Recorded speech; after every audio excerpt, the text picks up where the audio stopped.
crois que quand on est en charge de la petite enfance et de l'éducation en général, c'est très important pour moi d'avoir une ouverture vers les autres, déjà dans son quartier, dans sa ville, au-delà de sa ville, et on est quand même, on a la chance d'être dans une ville près d'une frontière, donc ça me semble fondamental d'aller voir aussi ce qui se passe de l'autre côté de ce Rhin, qui devrait être un fleuve et non plus une frontière.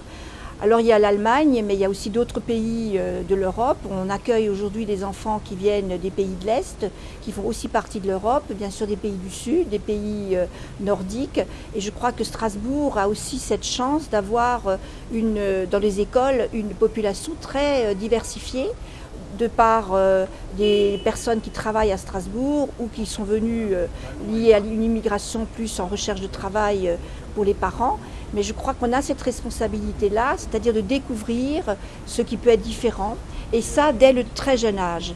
Donc on va être, dès lundi prochain, on va poser la première pierre d'une crèche de 60 places où il y aura 30 enfants allemands du côté de Kehl et 30 enfants français, avec des professionnels qui sont dans le bas de langage allemand ou français. Donc il y aura un adulte, une langue, et je pense que là déjà des parents vont se rencontrer, des professionnels vont se rencontrer, et les enfants ils vont avoir, je dirais, la musique de la langue allemande ou de la langue française.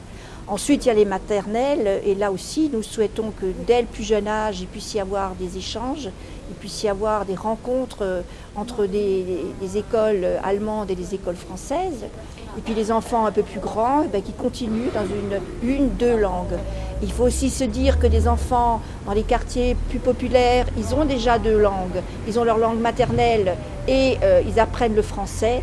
Et il faut que ce soit un socle, parce qu'un enfant qui a déjà deux langues, il est tout à fait apte à apprendre une troisième, voire une quatrième langue.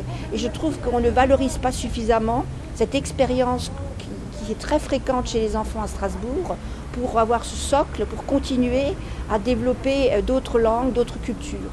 Alors c'est plus des langues étrangères, c'est simplement la langue du voisin, des langues différentes, avec aussi des cultures différentes, des points culinaires différents, des contes, des jeux. Enfin, je crois qu'on a un panel énorme de possibilités qu'il faut qu'on exploite et qu'on soutienne tous les éducateurs, je vous dis depuis le tout jeune âge jusqu'à l'entrée au collège, peut-être au-delà, pour que ce soit valorisé et développé.